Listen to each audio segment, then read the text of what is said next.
Search India, कहानी से सच्चाई तक। FIR की जाए। चलिए भाई, इनकी मांग स्वीकार हो गई, अब FIR हो गई। अब इनको चाहिए, अब कहते हैं कि जेल के अंदर होना चाहिए, सारे पदों से इस्तीफा देना चाहिए। तो ये जो मेरे पास, मैं लोकसभा का सदस्य हूँ, ये पद मुझे दिनेश फोगाट की कृपा से नहीं मिला है, हमारे क्षेत्र की जनता ने मुझे दे रखा है। और एक बार नहीं, 6 बार दे रखा है। 6 बार मुझको दिया, मेरी पत्नी को दिया, और उनको उनकी कृपा पर नहीं है। और कुश्ती संघ का अध्यक्ष पद भी उनकी कृपा पर नहीं है। मैं चुनाव लड़कर के जीता हूँ। और इन लोगों की डिमांड लगातार बदलती है। अगर इनके पुराने बयानों को आप सुनेंगे तो ये जनवरी में इनकी मांग निकल करके आई थी कि अपने पद से इस्तीफा दें। मैंने उस समय कहा था कि पद से इस्तीफा देने का मतलब है कि मैंने इनके आरोपों को स्वीकार कर लिया। मेरा कार्यकाल लगभग पूरा हो चुका है। जब तक नई बॉडी नहीं बन जाती है, और अभी सरकार ने आईओ की एक कमेटी गठित की है, 3 लोगों की कमेटी गठित की है, जिसमें एक कोई हाई कोर्ट का जज होगा या सुप्रीम कोर्ट का जज होगा। उनकी देखरेख में 45 दिनों के अंदर चुनाव संपन्न होना है। चुनाव संपन्न होते ही मेरा कार्यकाल स्वतः समाप्त हो जाएगा। इस्तीफा कोई इतनी बड़ी चीज नहीं है, लेकिन अपराधी बनकर नहीं, अपराधी बनकर के नहीं, मैं अपराधी नहीं। इनको जब आभास हो गया कि जांच कमेटी में कोई आरोप सिद्ध नहीं हो रहे हैं, तो इन्होंने कमेटी के सार्वजनिक होने का इंतजार भी नहीं किया, और ये सुप्रीम कोर्ट चले गए, और एक कोई नया मामला लेकर के भी गए हैं। और सुप्रीम कोर्ट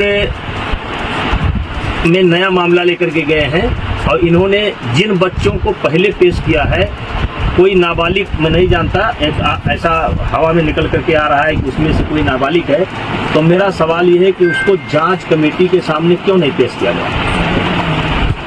और मैंने एक ऑडियो दिया है जिसमें एक खिलाड़ी, मैंने एक ऑडियो दिया है जिसमें धरने पर बैठा हुआ एक खिलाड़ी किसी लड़की से कह रहा है कि किसी भी लड़की का इंतजाम कर दो, किसी भी तरीके से इंतजाम कर दो।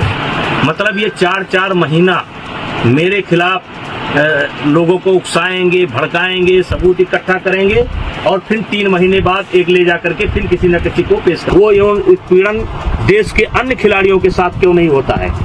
केवल एक ही अखाड़ा और एक ही फैमिली, एक अखाड़ा एक फैमिली, बाकी हरियाणा का 90% खिलाड़ी और 90% गार्जियन ब्रजभूषण सिंह के साथ है। क्योंकि मैंने काम किया है, साल से इनके साथ ही हो रहा है, एक अखाड़ा एक फैमिली।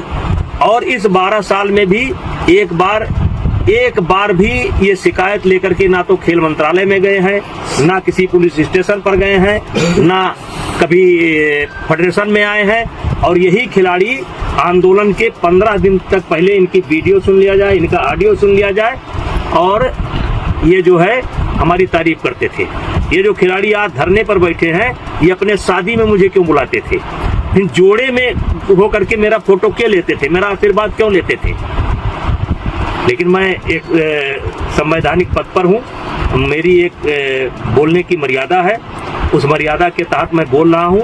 अब मामला सुप्रीम कोर्ट के पाले में है, दिल्ली पुलिस के पाले में है, जो भी निर्णय करेगी हम मुझे उसमें शुरू से कह रहा हूँ कि इसमें एक उद्योगपति का हाथ है, कांग्रेस का हाथ है। मैं शुरू से इस बात को बोल रहा हूँ। एक उद्योगपति, मैंने नाम नहीं बोला है कौन सा उद्योगपति, देश के कुछ उद्योगपतियों का इसमें हाथ है जिनको मुझसे कष्ट है, और कांग्रेस का हाथ है, शुरू बोला था। और आज दिखाई पड़ गया कि किसका हाथ है। जब इनकी मांग मान ली गई, FIR दर्ज की गई, जांच तरीके से कहिए कि कार्रवाई शुरू हो गई, तो अब तब आप क्यों नहीं जा रहे हैं?